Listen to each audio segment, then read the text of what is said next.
이 시간 함께 하시는 하나님 말씀 데살로니가전서 1장 2절로 7절까지 말씀입니다.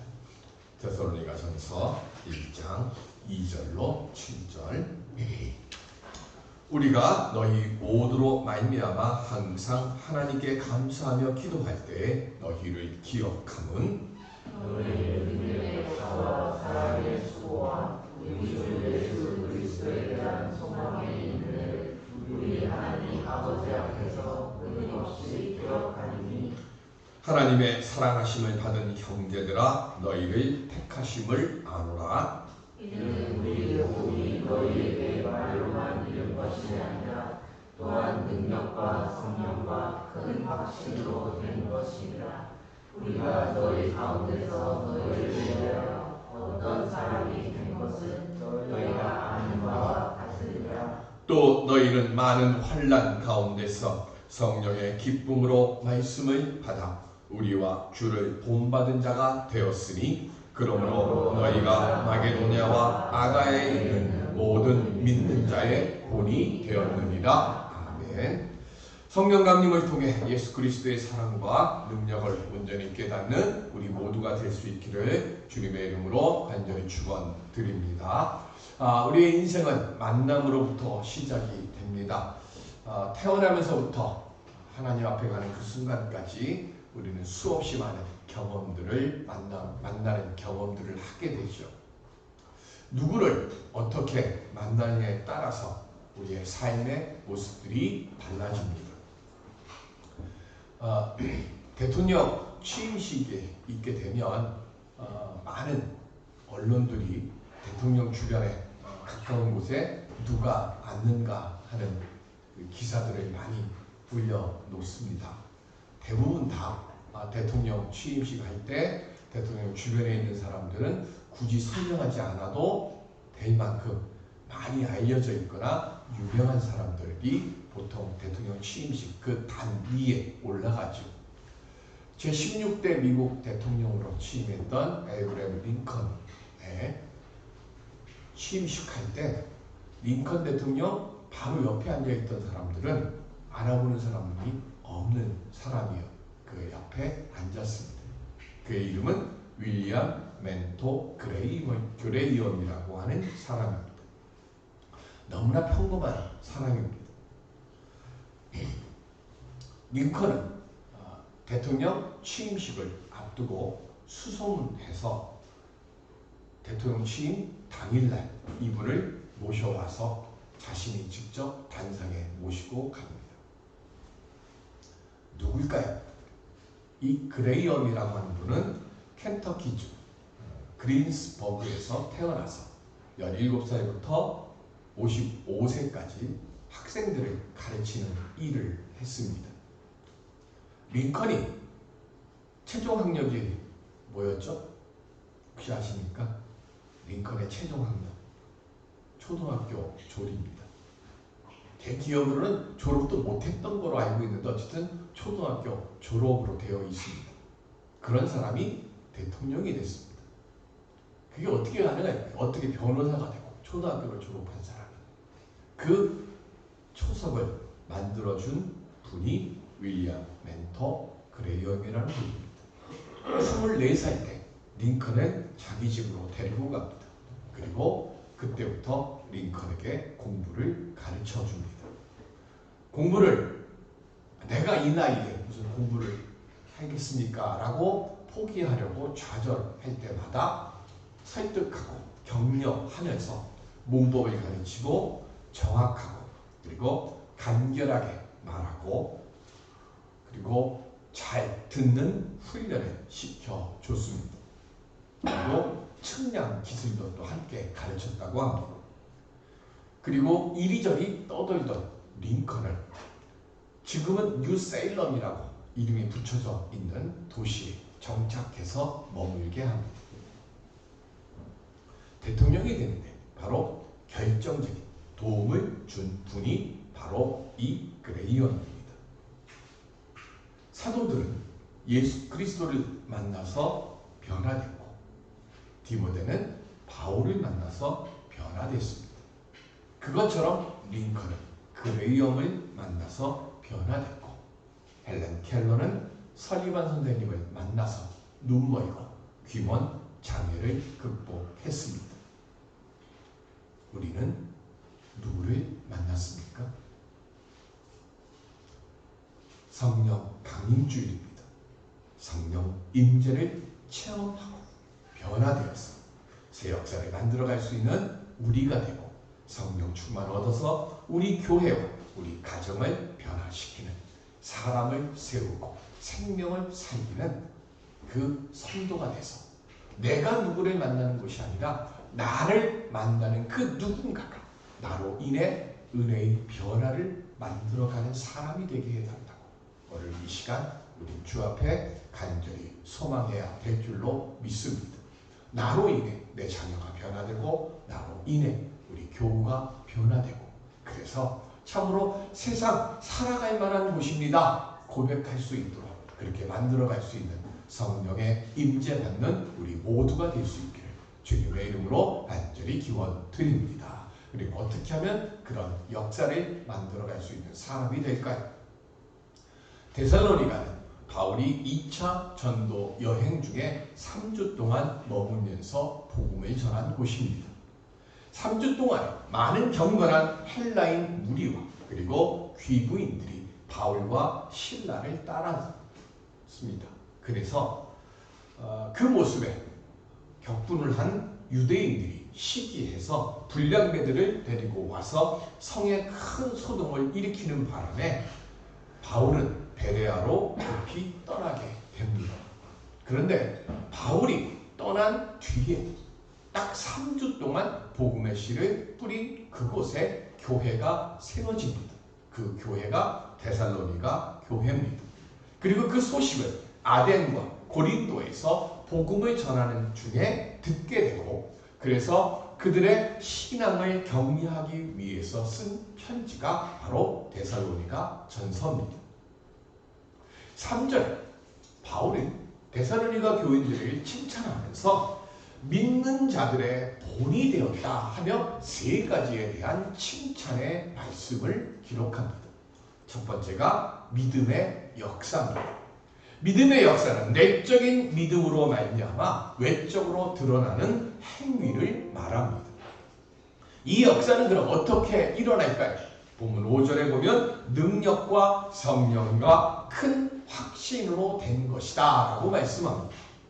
성령의 역사로 일어나는 거죠. 그러면 성령의 역사로 일어나는 능력은 뭡니까? 죄인들의 구원하는 능력이고, 죄인들의 새 사람으로 변화시키는 능력입니다.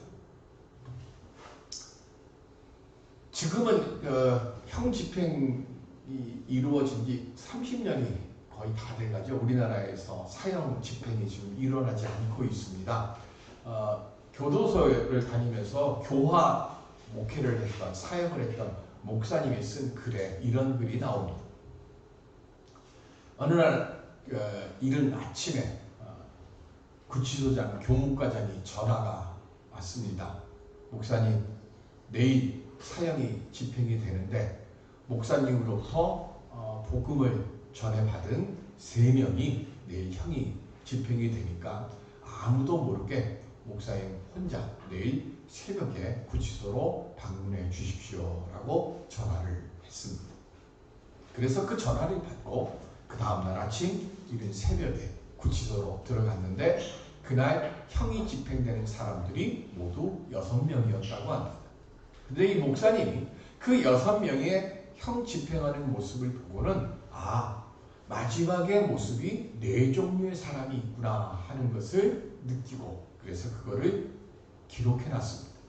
첫 번째 유형의 사람은 죽는다고 하는 이 두려움에 떨면서 모든 오물을 다 쏟고 가는 비참한 모습으로 죽더라는 거죠.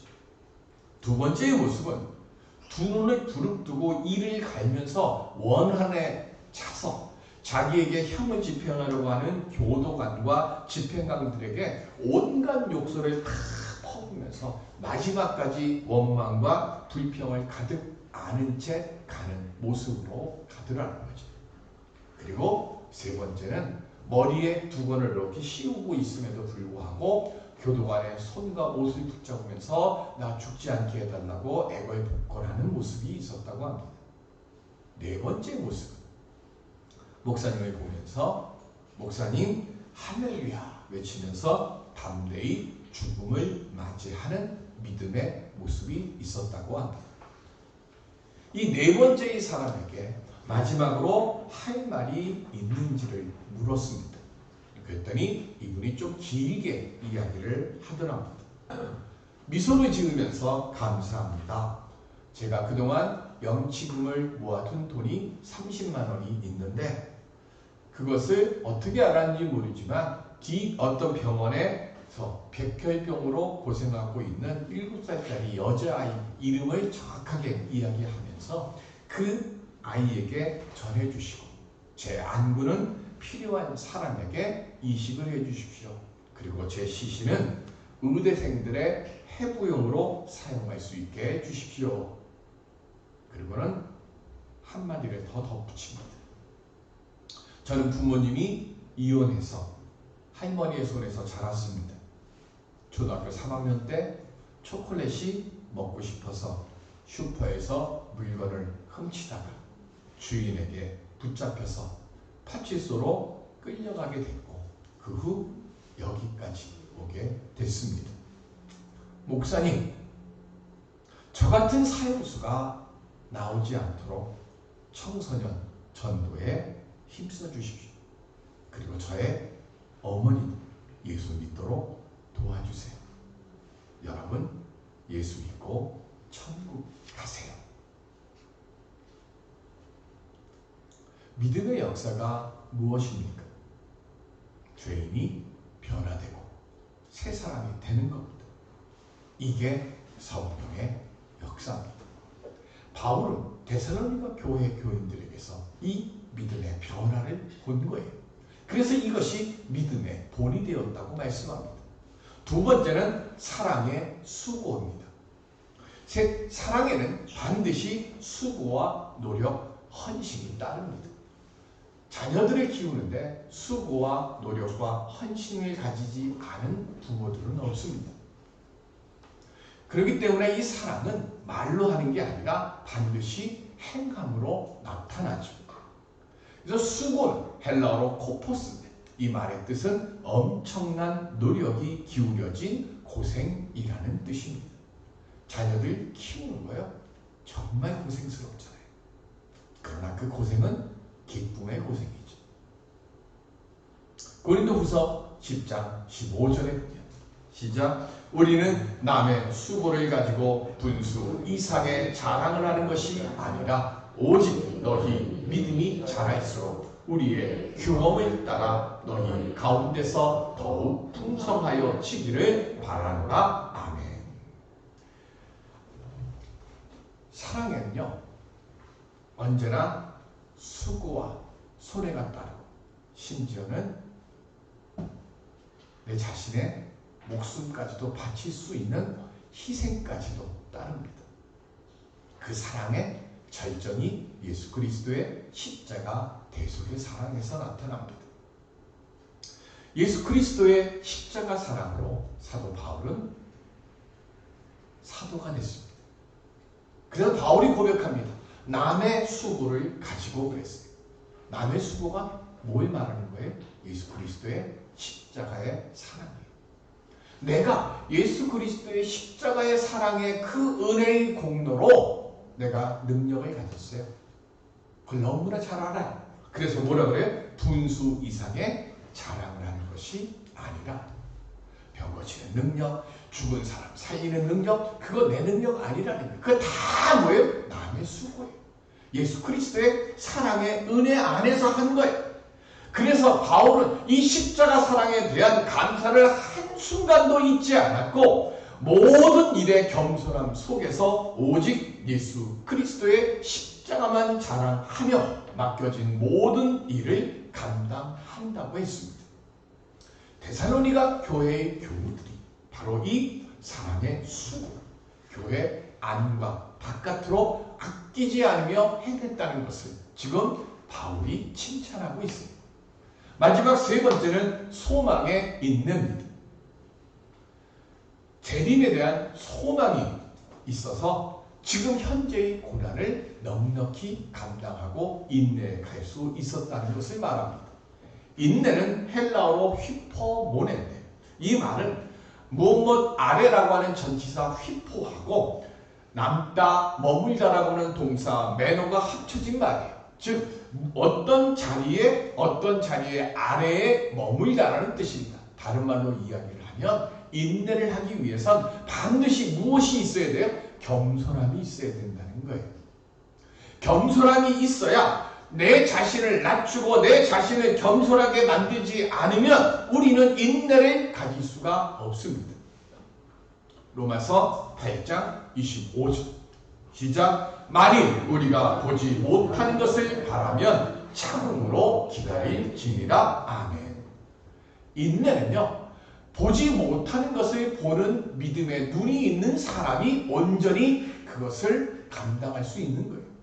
보지 못하는 게 뭡니까? 구원이죠. 우리 눈으로 보이지 않습니다. 영생의 삶이 우리 눈에는 보이지 않아요. 그러나 성령 당님의 은혜를 통한 자에게는 그것에 대한 확신이 있어요. 부활의 확신이 있고 구원의 확신이 있어요. 그래서 보지 못하는 것을 바라면서 참음으로 기다릴 수 있게 되어지는 겁니다. 데살로니가 교인들은 많은 환난 가운데서도 성령의 기쁨으로 말씀을 받아서 그 언약의 말씀을 굳게 붙들고 참고 기다림으로 승리자가 되고 있다고, 되었다고가 아니에요. 되어가고 있다고 바울은 그들의 믿음을 칭찬하고 있습니다. 다윗과 북왕국을 세운 여로보암은 공통점이 있고 틀린 점이 있어요. 공통점이 뭐가 있을까요? 사울과 솔로몬이 두 눈이 시퍼렇게 살아있을 때 하나님으로부터 기름 부음을 받은 것이 공통점입니다. 그리고 기름 부음을 받은 그 소식을 듣고 솔로몬은 여로보암을 죽이려고 군대를 보냈고요. 다윗도 사울에게 의해서 목숨을 빼앗길 수 있는 위기 속에서 도망을 가는 고난의 시간을 똑같이 겪습니다. 여로보암은 애굽으로 피신을 갔고 다윗은 블레셋과 이스라엘 땅을 오고 가면서 자기의 그 위기의 시간들을 견뎌갑니다. 여기까지는 같아요. 그런데 다른 점이 있습니다. 무엇이 다른가요? 다윗은 그 수없이 많은 생사를 오가는 위기와 고난의 시간에 철저하게 하나님께 모든 것을 다 맡깁니다. 그런데 여로보암은 편안하게 애굽에 있으면서 그 애굽 땅에서 인간적인 생각으로 인간적인 방법으로 어떻게 하면 내가 왕이 될까를 준비합니다. 왕이 되고 난 뒤에 다윗은 하나님께 거룩한 성전을 건축해서 봉헌하려고 모든 있는 힘과 모든 재물을 열심히 준비합니다. 그런데 여로보암은 왕이 된 뒤에 우상과 그리고 금송아지를 만들고 우상 가짜 신전 만들고 가짜 엉터리 사제를 세웠습니다. 자신을 왕으로 기름 부어 주신 하나님을 조롱하는 것 같은 행동을 한 겁니다.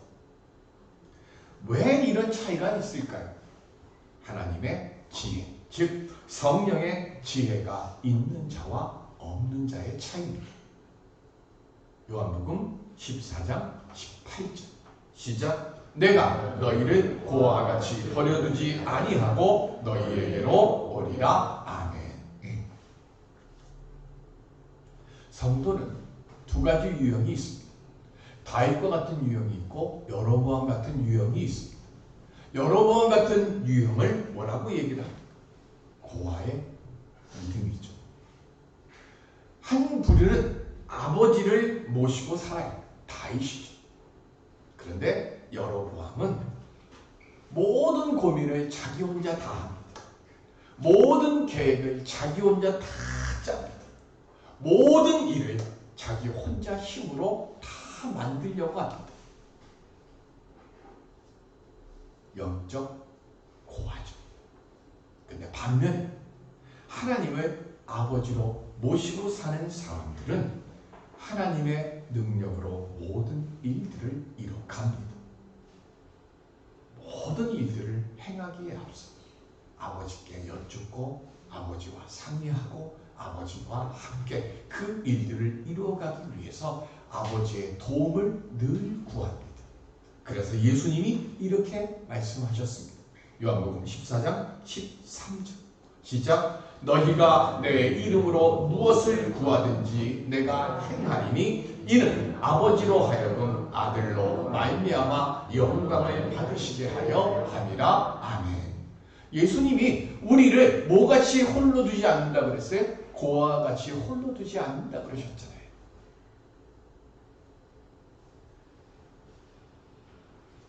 하나님은 우리가 하나님께 구하기만 하면 능력을 주시는 아버지가 되시는 거예요. 마귀의 일들을 멸할 수 있는 능력을 주시는 아버지가 바로 하나님이십니다. 이 하나님을 온전히 믿고 계십니다. 나는 혹시 믿음의 영적 고아는 아닙니까? 라이언 화이트라고 하는 사람이 있습니다. 1984년에 수술 중에 수혈을 받다가 그만 에이즈에 감염이 됐습니다. 나무 위키를 쳐보면 라이언 화이트 이렇게 하면 투사처럼 기록이 돼 있어요. 의사가 6개월밖에 못 산다고 그랬는데 그 에이즈 판결을 받고 6년이 넘도록 살아 있어요. 왜 투사가 됐을까? 이 아이가 6개월 시한부 판정을 받았음에도 불구하고 학교를 가고 싶어 하는 거예요. 근데 학교에서는 이 아이가 에이즈 걸렸다고 이 아이를 퇴학시켜요. 안 받아주는 거예요. 그때부터 나 공부하고 싶어요. 그래서 이 아이를 후원하는 마이클 잭슨부터 시작해서 그 당시에 온갖 유명한 정치인들 그리고 연예인들 뭐 스타들이 이 라이언 화이트를 후원을 합니다. 그렇게 6년의 시간이 지납니다. 엄청나게 많은 선물들을 라이언 화이트에게 보내줬어요. 마지막 순간에 라이언 화이트 아버지가 이렇게 얘기합니다. 아들아, 미안하다. 나는 아무것도 너에게 해줄 것이 없구나. 이 아빠가 더 이상 어떤 선물도 내게 줄 수 없음을 용서해라. 그때 라이언 화이트가 이렇게 얘기합니다. 난 지금 많은 선물을 받았습니다. 그러나 아무도 아빠가 제게 준 선물 같은 선물을 준 사람은 없습니다. 아빠는 내게 천국 열쇠를 주었습니다. 아빠는 내게 예수님을 소개해 주었습니다. 교회 나가서 예수님을 알게 해주셨고 말씀을 통하여 영생을 얻도록 제게 선물을 주셨습니다. 믿음의 행위와 사랑의 수고와 소망의 인내를 가지고 스스로와 바울과 다른 사람들에게 기쁨을 주었던 데살로니가 교인들과 같이 오늘 우리도 복음과 성령의 지혜와 사랑을 갖는 우리 모두가 될 수 있기를 바랍니다. 우리의 자녀들에게 우리가 줄 수 있는 최고의 선물은 예수 그리스도입니다. 우리가 유산으로 남겨줄 최고의 유물은 성령 충만함입니다. 오늘 내 모습을 한번 돌이켜보시고 나는 얼마나 믿는 자의 본을 주었고 그리고 나는 얼마나 믿음의 유산을 주려고 내가 영적 고아가 아니라 하나님과 함께 걸음을 옮기는 믿음의 사람이 되고자 주 앞에 섰는지를 돌이켜볼 수 있는 오늘 우리들이 될 수 있기를 바랍니다. 주님, 성령이시여 이곳에 충만케 해 주옵시고 나로 하여금 생명을 살리고 사랑을 세우는 믿음의 본을 갖는 주의 자녀들 되게 주옵소서. 주께 고백하며 주님으로부터 잘했다 칭찬 들었던 데살로니가 교회와 같은 우리 만남의 교우들이 다 되시기를 주님의 이름으로 간절히 축원드립니다. 기도하겠습니다. 은혜의 아버지 하나님, 우리의 연약한 모습들을 이 시간 주 앞에 드립니다. 주님, 성령의 임재로 죄인들이 변화되고 생명 살림의 은혜를 얻은 것처럼 우리들도 주여 변화되게 해 주옵소서. 성령을 통해 변화되게 하여 주옵시고 우리 교회가 변화되고 우리 가정이 변화되고 우리의 삶의 모든 자리가 변화되어 하나님 영광 선포할 수 있는 아름다운 믿음의 사람들로 살아갈 수 있게 도와주시옵소서. 감사하며 예수 그리스도의 이름으로 기도드립니다.